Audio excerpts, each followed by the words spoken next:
Sri Tania agro ஏஜென்சிஸ்லேருந்து Karthik பேசுகிறேன். நம்ம இன்றைக்கி பார்க்க போகிற வீடியோ 3-in-1.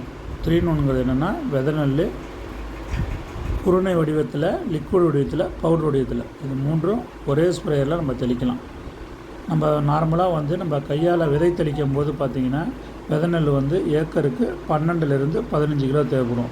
ஆனால் இந்த ஸ்ப்ரேயர் நம்ம யூஸ் பண்ணும்போது ஏக்கருக்கு 6லேருந்து 7 கிலோ இருந்தாவே போதும். விதை நெல் நம்மளுக்கு பரவலாக தெளிக்கிறதுனால விதை நெல்லோட அளவு நம்மளுக்கு குறையுது. அதுபோல் விளைச்சலும் நல்லா விளைச்சல் அதிகமாக இருக்கும். நம்ம இது இந்த ஸ்ப்ரேயர் எங்கே கிடைக்குதுன்னா, நம்ம ஆஃபீஸ் திருவாரூரில் ஸ்ரீ தானியா அக்ரோ ஏஜென்சிஸ் வர்த்தக சங்கம் பக்கத்தில் ஜேகே டயர் முதல் மாடியில் நம்ம கடை இருக்குது. நம்மளோட காண்டாக்ட் நம்பர் என்னென்னு பார்த்தீங்கன்னா 98 94 80 10 96. நன்றி, வணக்கம்.